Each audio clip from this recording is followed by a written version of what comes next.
The bright red emergency lights flashed across the Galactic Confederation Council chamber. Thousands of alien representatives from different planets whispered nervously as they watched the holographic display. Another star system had just disappeared in a strange wave of energy. "The Void Maw has completely destroyed the Kalthari defense fleet," announced Elder Zhou, the tall insect-like chairperson. His multiple arms tapped anxiously on the control panel. "This is the fourth major military defeat this cycle." The room erupted in frightened voices. Some demanded immediate evacuation of border worlds. Others called for sending more ships. Nobody had a real solution. In the far corner of the massive chamber, a small blue figure sat quietly. Her name was Nari, a junior diplomat from the water world of Aquila. Unlike most representatives who wore fancy robes and medals, Nari wore only simple clothes. Her skin glistened with moisture, as all members of her amphibious species needed to stay wet. Nari stared at her data tablet, reading information most members of the Confederation weren't supposed to know about. Her fingers trembled slightly as she scrolled through the secret files. "There must be another way," she whispered to herself. "The usual methods aren't working. The Confederation had tried everything. They sent their best ships. They used their most powerful weapons. Nothing worked against the Void Maw, a mysterious force that seemed to swallow entire star systems without leaving anything behind." Nari stood up suddenly. Several nearby aliens looked at her with surprise. Junior diplomats rarely spoke during emergency sessions, but something in her determined expression made them step aside as she walked toward the center platform. "Esteemed Council," Nari's voice was soft but clear in the massive chamber, "I believe there may be another option we haven't considered." Elder Zol's large compound eyes blinked rapidly.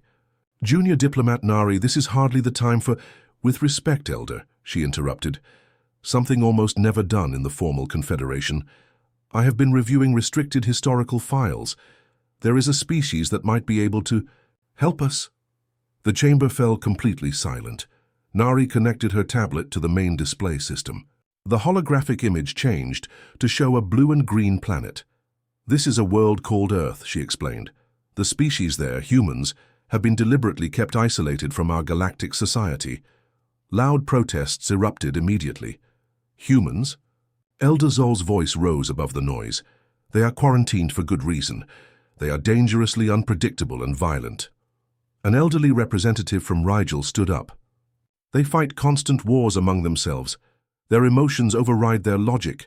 They would be a disaster in our ordered society." Nari nodded calmly. "Yes, and that is exactly why we need them now." She touched her tablet again. The display showed footage of human history, their wars, their conflicts, but also their incredible ability to adapt, to find unexpected solutions, to think in ways no other species did. "The Void Maw defeats us because we are predictable," Nari explained. "All our species value order and logic. We fight using perfect formations and proven strategies, but the Void Maw somehow anticipates every move we make." She pointed to the images of humans. "These beings are different. They are chaotic, unpredictable. They don't follow logical patterns when faced with danger. Sometimes they retreat when they should advance. Other times they stand and fight when all logic says they should run. They use tricks and deception in ways our minds simply don't think of." Senior Minister Dax, a tall species with silvery skin, stepped forward. "You're suggesting we break 60 years of quarantine protocols because these primitives are unpredictable?" "I'm suggesting," Nari said firmly, "that after 4 devastating defeats, we need something unpredictable ourselves. The logical approaches have failed. Perhaps it's time for something illogical." The council chamber erupted in heated debate. Some representatives were horrified at the idea of bringing humans into galactic society. Others were desperate enough to consider any option, no matter how extreme. After hours of arguments, Elder Zhou raised all 4 of his arms for silence. "Junior diplomat Nari's suggestion is highly irregular," he said slowly. "But these are desperate times. I propose a compromise. We will send a single diplomatic vessel to Earth. They will make contact and explain our situation. If the humans refuse, we leave immediately and never return. If they agree to help, They will be brought only to the conflict zone, not to any of our core worlds. The vote was close, but in the end, fear of the Voidmaw outweighed fear of humans. As Nari left the chamber, Senior Minister Dax approached her. "I hope you know what you're doing," he said quietly. "Humans are incredibly dangerous. Their history is filled with violence we can barely comprehend." Nari looked up at him, her large eyes reflecting the emergency lights. "I know," she replied. "That's why we need them." Captain Minho Kim stood on the observation deck of Earth Defense Station 6, staring in disbelief at the alien ship approaching. Earth's orbit. Unlike the mysterious objects occasionally glimpsed at the edge of their scanning range, this vessel made no attempt to hide. It was coming directly toward the International Space Station, broadcasting on all frequencies. "They're actually trying to talk to us," said Lieutenant Jiho, his eyes wide as he monitored the communication systems. "After all these years of silence, they're just calling us." Minho's face remained calm, but his heart raced. Humanity had known for decades they weren't alone. Strange ships had been seen near the outer planets, unusual signals had been detected, but the visitors had always kept their distance, watching but never engaging. Until today. "What are they saying?" Minho asked. "It's coming through in multiple Earth languages," Jiho replied. "They're requesting help." Within hours, the United Earth Defense Council was convened in the Emergency Command Center in Seoul. Military leaders from all major nations gathered around a large circular table, facing the 3 alien visitors who had been permitted to land under heavy guard. The TC. Aliens were surprising. The leader, who called herself Nari, looked almost like a blue humanoid amphibian with large, expressive eyes. Her companions were different species entirely, one insect-like with multiple limbs, another tall and silver-skinned. "We apologize for breaking our observation protocols," Nari said, her voice soft but clear. "But we face a crisis that threatens not just our civilization, but eventually yours as well." Admiral Yuna leaned forward. "You've been watching us for years without making contact. Why should we trust you now?" "Because we need you," Nari replied simply. "Something is destroying entire star systems at the edge of our territory. We call it the Voidmaw. Our most advanced ships and weapons cannot stop it." The alien touched a small device, and a holographic display appeared in the center of the table. It showed massive alien fleets in perfect formation, attacking what looked like a swirling darkness in space. Ship after ship was swallowed without effect. "I don't understand," said General Doyun, studying the images. "How you have technology far beyond ours. Your ships can travel between stars. We can barely reach Mars.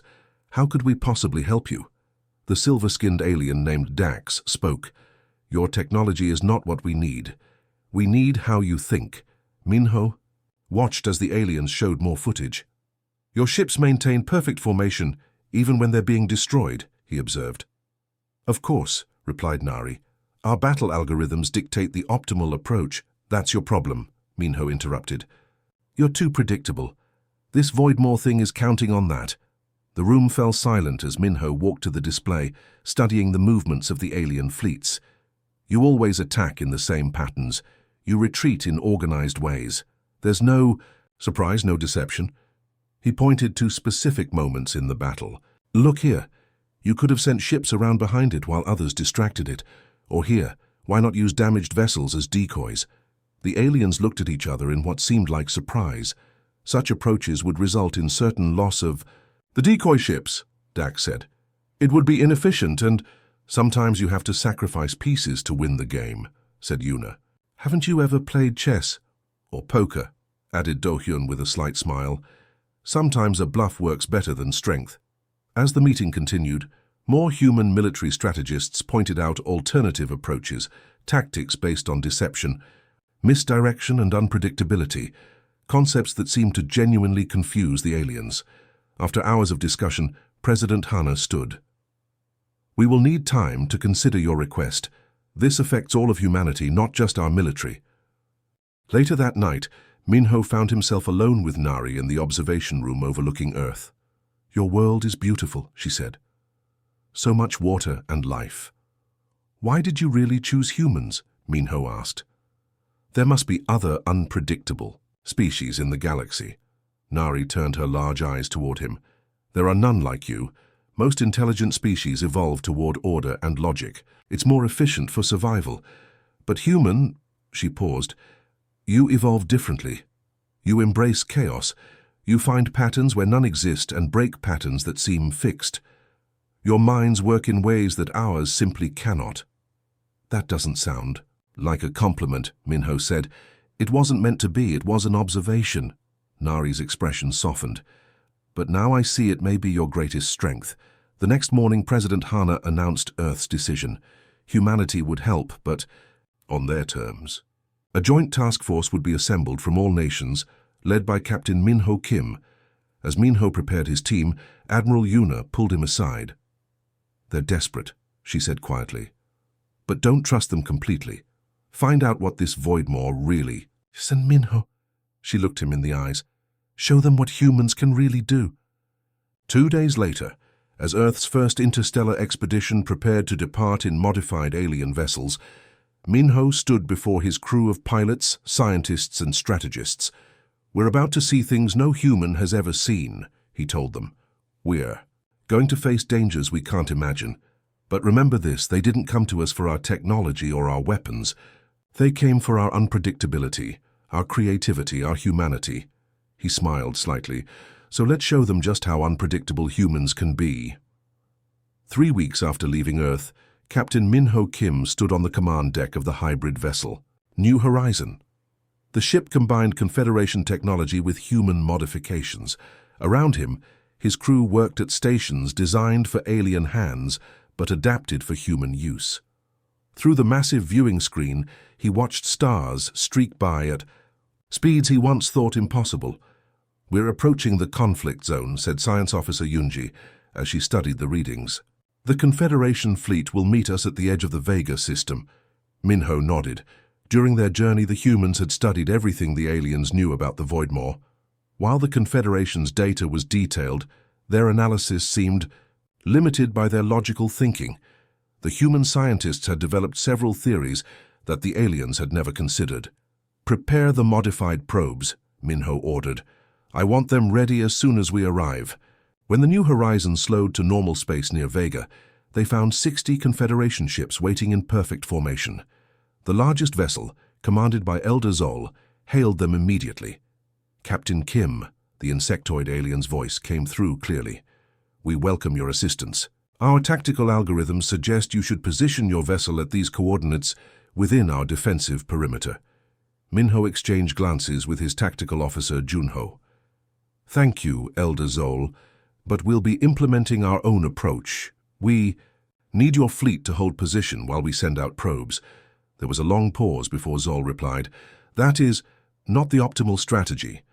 Our models clearly show... With respect, Minho interrupted, your models haven't worked so far. Let us try something different.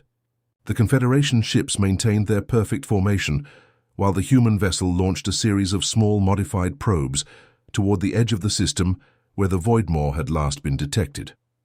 What are they doing? Asked Nari, who had joined. Elder Zhou on the Confederation command ship. Those small devices cannot possibly attack the Voidmaw. I don't think they're attacking, replied Dax. They're gathering information? The human approach puzzled the Confederation observers. Instead of advancing information, the New Horizon stayed back, sending drones and probes ahead.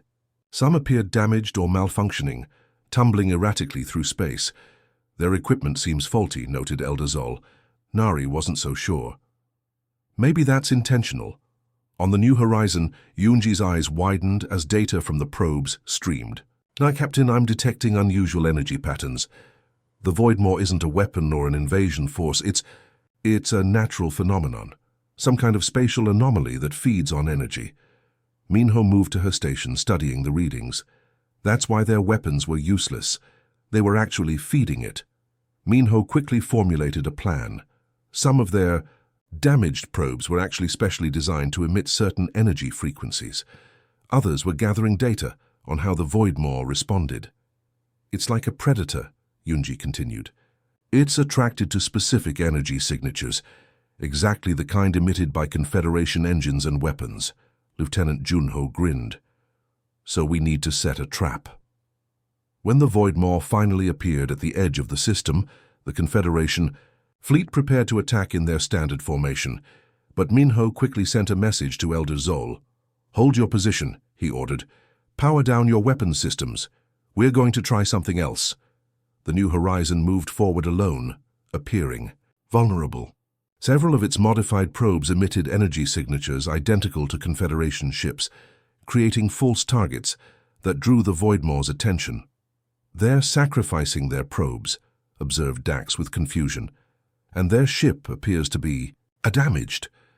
Why would they expose themselves like this?" Nari watched intently. "They're not retreating, they're luring it." The Voidmaw, a massive swirling darkness that seemed to bend light around it, moved toward the human ship and its scattered probes.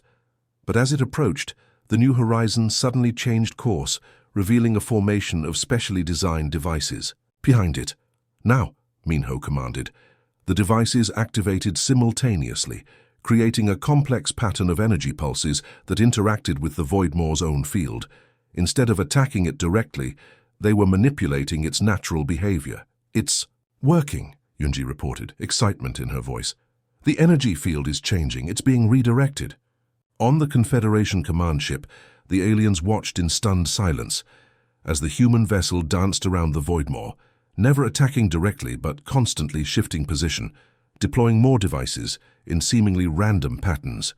"They're herding," Nari realized, like how some Earth predators herd their prey.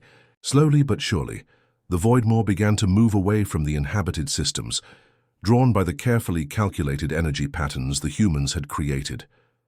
Rather than trying to destroy it, they were redirecting it toward an uninhabited region of space where it could safely feed on natural energy sources without threatening any worlds. 3 days later, the danger had passed. The New Horizon returned to the Confederation fleet, its mission successful. Captain Minho and his team were invited aboard Elder Zhou's ship. "How did you know it wasn't a weapon?" Elder Zhou asked, his compound eyes fixed on Minho. "We didn't," Minho admitted. "But we didn't assume what it was before studying it. Sometimes the biggest threat isn't what you think it is." Nari approached the human captain. "Your methods were chaotic, unpredictable. You deliberately appeared weak to draw it in." Minho smiled. "Sometimes, strength isn't about having the biggest weapon. It's about seeing what your opponent expects and doing something else entirely." As they talked, news spread throughout the Confederation fleet. The humans had succeeded where the most advanced civilizations had failed. And they had done it not with superior technology, but with a completely different way of thinking. With the Voidmaw safely redirected to an uninhabited sector, the Confederation leadership invited the human delegation to their central command station. The massive space structure orbited a beautiful ringed planet, its curved halls filled with representatives from 1,000 worlds. Captain Minho and his team marveled at the diversity of alien life forms that greeted them with curious stares. "Your solution was unexpected," said Elder Zhou during the formal recognition ceremony. "No Confederation specialist would have approached the problem as you did." "We simply looked at it differently," replied Minho. "Sometimes you need to step back and question your basic assumptions." What had started as a single mission was quickly expanding. As news of the humans' success spread, other Confederation officials approached with their own problems, issues that had stumped their logical minds. In a large meeting chamber, engineer Hannah found herself surrounded by alien scientists, all watching as she modified one of their energy converters. "Your design separates each function into isolated systems," she explained, connecting components that were never meant to work together. "But if you link these subsystems and allow for feedback loops, the efficiency increases by 30%. The Chief Confederation engineer, a silicon-based life form named Quartz, seemed baffled. "But that violates standard design protocols. These systems weren't meant to interact." Hannah smiled. "Sometimes the best solutions come from connecting things that don't obviously go together." Elsewhere on the station, diplomat Seojun sat between representatives of 2 species that had been in conflict for generations, the hive-minded Trillax and the solitary Vosh. Neither species could understand the other's perspective, and negotiations had failed for decades. "The problem isn't your resources or territories," Seojun explained after listening to both sides. "It's that you don't understand how the other experiences the world." "How can we?" asked the Vosh representative. "Their minds are connected. Mine is singular. These are biological facts." Seojun nodded. "True, but imagine if you were suddenly connected to thousands of others. What would that feel like? And you," he turned to the Trillax, "imagine the silence of being completely alone in your mind. No constant connection to others." Both aliens seemed startled by the suggestion. This concept of imagining another's experience, empathy, was surprisingly rare among Confederation species.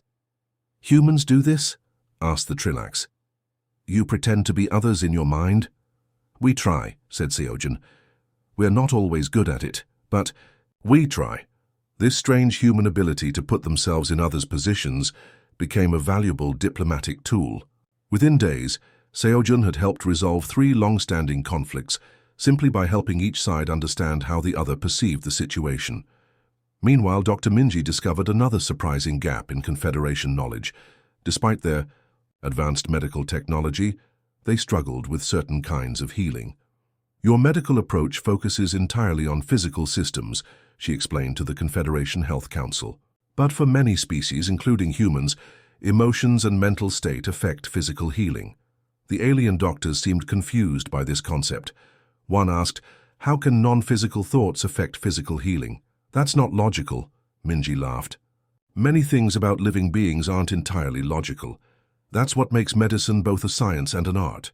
Her holistic approach to medicine, treating patients as whole beings rather than collections of systems, was revolutionary to the Confederation healers, who had always separated physical and mental health. After 2 weeks aboard the station, Minho noticed a pattern. In area after area, humans weren't contributing advanced technology, but rather new perspectives, ways of thinking that simply hadn't occurred to the highly logical Confederation species. "They're brilliant," he confided to Yunji as they walked through the station's central garden. "Their mathematics and physics are centuries beyond ours, but they have blind spots." "It's their certainty," Yunji replied.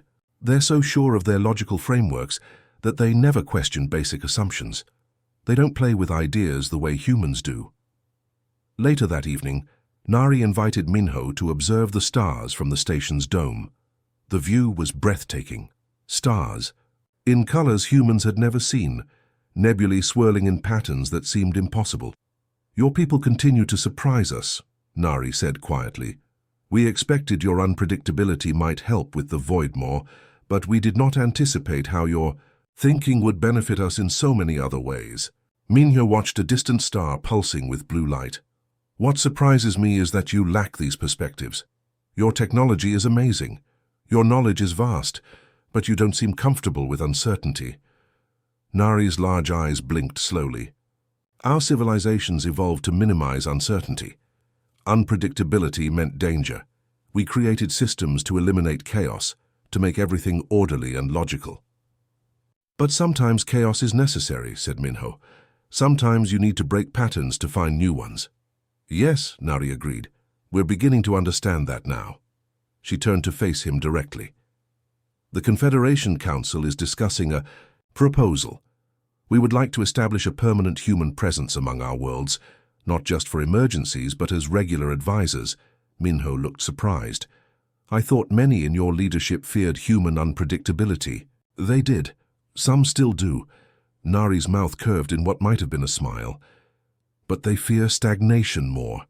You've shown us there are other ways to approach problems, ways we would never have discovered on our own." As they looked out at the stars, Minho realized that this first contact had changed not just humanity's future, but the Confederation's as well. 2 very different approaches to the universe had met, and both were better for it. "We have much to learn from each other," he said simply. Nari nodded. "The beginning of wisdom is the recognition of how much one does not know." "That," said Minho, with a smile, "is something humans and the Confederation can agree on." 6 months after the Voidmaw incident, Captain Minho Kim stood before the full Galactic Confederation Council. The vast chamber, filled with representatives from thousands of worlds, had fallen silent as the final vote was tallied. Elder Zhou, still leading the council, despite initial resistance to human involvement, raised all four of his arms. "The results are clear," he announced, his voice echoing through the chamber. "By majority decision, the quarantine of Earth will be lifted. Humanity is officially welcomed as a member species of the Confederation." The chamber erupted in a mix of approving sounds, chirps, whistles, humming, and the more familiar applause from the growing human delegation. Not everyone seemed pleased. Several representatives from older, more conservative species remained seated, their disapproval evident. Minho, now wearing the formal blue uniform of Earth's new interstellar service, stepped forward to accept the official recognition. In the months since their initial success, humans had proven their worth to the Confederation in dozens of ways. Not through superior technology, Earth remained centuries behind most member worlds in that regard, but through their unique approaches to problems. "On behalf of Earth, we thank you for this honor," Minho said, his words translated instantly for all species present. "We look forward to learning from you and to sharing our perspectives when they might be helpful." After the ceremony, Minho joined Nari and several other aliens who had become close associates in the station's observation lounge. The view of the galaxy spread before them, countless stars representing worlds humans might now visit. "Not everyone supported your admission," said Dax, the tall silver-skinned diplomat who had initially been skeptical of humans. "Many still fear your unpredictability." Hana, the human engineer who had revolutionized several Confederation technologies, laughed. "They'll get used to us, or maybe we'll get more predictable." "Let's hope not too predictable," said Nari, who had become Earth's strongest advocate in the Council. "Your different way of thinking is precisely what makes you valuable." Their conversation was interrupted when a junior aide rushed into the lounge. The young alien, a scaled species from a desert world, looked alarmed. "Elder Zhou requests your immediate presence in the emergency command center," the aide said, addressing the entire group. "A situation has developed in the Cygnus sector." The emergency center was already crowded when they arrived. Displays showed a strange phenomenon forming near a populated star system, not another Voidmore, but something equally baffling. Energy readings fluctuated wildly, defying the Confederation's most advanced analysis. "3 colony worlds are in its path, Elder," Zhou explained. "We've evacuated 2, but the third has 15 million inhabitants. There's not enough time." Minho studied the displays. "What have you tried so far?" "Standard containment protocols," replied the Confederation's chief scientist. "Energy barriers, displacement fields, gravitational anchors. Nothing has had any effect." The humans in the room exchanged glances. Yunji, who had been studying Confederation science, moved closer to the main display. "The pattern looks familiar," she said quietly. "It's similar to quantum fluctuations we observed in early teleportation experiments on Earth, just on a much larger scale." "Teleportation?" asked Dax. "This isn't transport technology, it's a natural phenomenon." "Maybe," said Minho, "or maybe it's artificial. Have you considered that this might be someone trying to communicate?" The aliens looked startled by the suggestion. The idea that what appeared to be a destructive anomaly might actually be a communication attempt had never occurred to them. "Who would communicate in such a dangerous manner?" asked Elder Zhou. "Someone very different from us," replied Minho. "Someone whose concept of communication doesn't match our own." As the discussion continued, more human scientists joined, bringing fresh perspectives. They suggested approaches the Confederation experts had never considered, treating the phenomenon not as a threat to be contained, but as a signal to be decoded. Within hours, using a combination of Confederation technology and human intuition, they established that the energy patterns contained mathematical sequences, primitive but unmistakable attempts at communication from a non-corporeal species that existed within subspace itself. As the crisis was resolved and contact established, with this new form of life, Elder Zhou approached Minho privately. "This is the third major crisis averted due to human intervention," he said. "Each time your people saw possibilities our greatest minds missed." Minho shrugged. "We just asked different questions." That is precisely why the Council voted as it did. Elder Zol's compound eyes focused intently on the human. We are establishing a new protocol. When conventional approaches fail, when a situation defies standard analysis, we will call upon Earth. 2 days later, the protocol was officially implemented. The first call came almost immediately, a diplomatic crisis in a distant sector where negotiations had reached an impasse. The message that flashed across the emergency channels was simple, but would soon become famous throughout the galaxy. Please, somebody call the humans. Back on Earth, the changes were happening rapidly. Confederation technology was carefully being shared. Human scientists were learning at an unprecedented rate. Ships were being built that would allow humans to explore beyond their solar system for the first time. In his new office overlooking the Pacific Ocean, Admiral Minho Kim, recently promoted to lead Earth's growing space fleet, read the latest request for human assistance. Another strange phenomenon, another puzzle that logical minds couldn't solve. He smiled slightly as he assembled a team. Humans were still primitive by Confederation standards. Their technology was basic, their history violent, their politics often chaotic. But their minds worked differently. They saw patterns where others saw randomness. They imagined possibilities that logical analysis dismissed. They connected ideas that seemed unrelated. As Minho prepared to depart on this new mission, he looked up at the stars now filled with new meaning and purpose. Humanity had found its place in the universe, not as the most advanced species, nor the most powerful, but perhaps the most necessary. The creative problem solvers in a universe that sometimes required thinking outside very rigid boxes. "Ready the ship," he told his aide. "The Confederation needs our help again." In the vastness of space, countless civilizations continued their orderly existence, secure in the knowledge that when logic failed and patterns broke down, there was a species they could call on. A chaotic, unpredictable, endlessly creative species that specialized in the impossible.